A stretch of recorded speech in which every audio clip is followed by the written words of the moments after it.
Bismillahirrahmanirrahim. Assalamualaikum warahmatullahi wabarakatuh. Hai sahabat semua.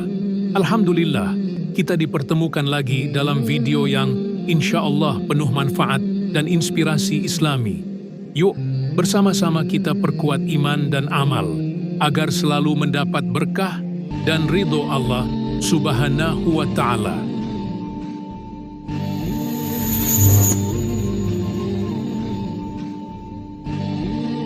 Siapa Uwais Al-Qarni? Kisah Uwais Al-Qarni dan ibunya adalah salah satu cerita yang sangat menyentuh dalam sejarah Islam. Penuh dengan pelajaran tentang bakti kepada orang tua, ketulusan ibadah, dan kedekatan dengan Allah meskipun tidak dikenal banyak orang.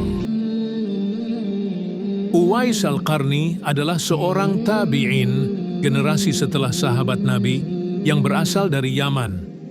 Ia hidup di masa Nabi Muhammad, namun ia tidak pernah bertemu langsung dengan Nabi, sehingga tidak termasuk sahabat.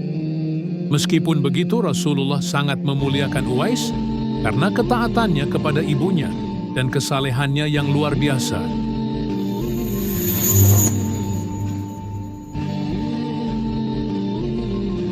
Suatu hari, sang ibu berkata dengan suara lirih, "Wahai anakku, aku rindu sekali ingin melihat Ka'bah, rumah Allah. Bisakah engkau membawaku ke sana?" Uwais terdiam. Jarak dari Yaman ke Makkah sangat jauh. Mereka tidak punya kendaraan, tidak pula uang cukup. Tapi demi ibunya, ia tidak mau menyerah.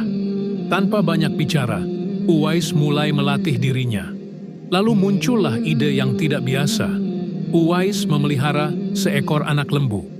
Setiap hari, ia menggendong anak lembu itu naik turun bukit.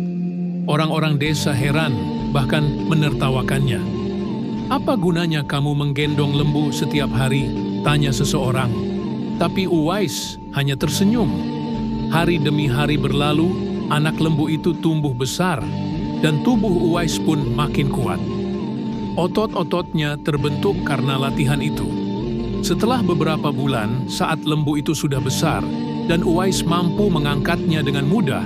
Akhirnya, setelah cukup bekal dan latihan, ia pun berkata pada ibunya, "Ibu, sekarang aku siap menggendongmu ke Makkah."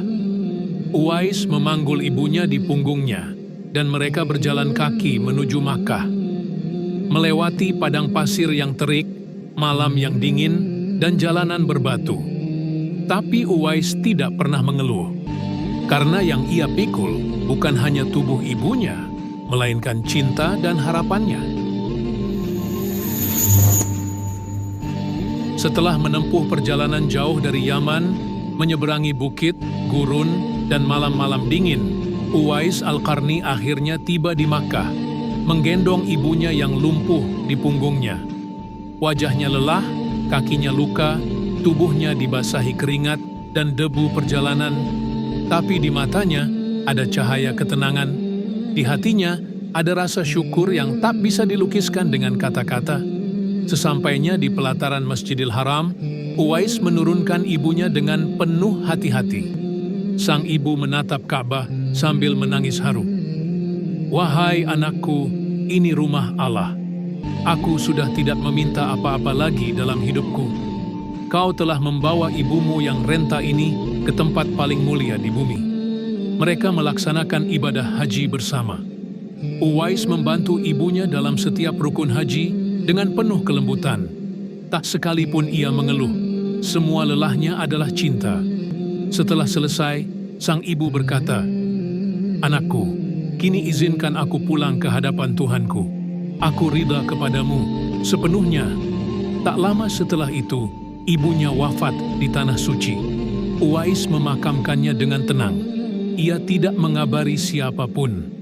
Setelah menunaikan haji dan memakamkan ibunya di Tanah Suci, Uwais kembali ke Yaman sendirian.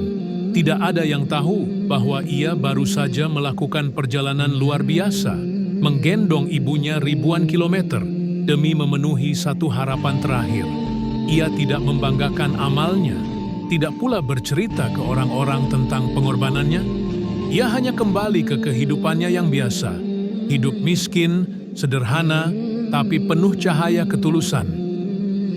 Dari kisah singkat Uwais Al-Qarni ini, maka kita harus berbakti tulus kepada orang tua. Itu adalah jalan menuju kemuliaan di sisi Allah, meskipun tak dikenal oleh manusia. Uwais mengajarkan bahwa kemuliaan sejati bukan dari pangkat, pujian, atau popularitas, tapi dari hati yang ikhlas, terutama dalam merawat dan membahagiakan orang tua. Semoga kita dapat terinspirasi dari kisah ini dan menjadikan kita sebagai insan yang selalu taat kepada Allah dan Rasul-Nya.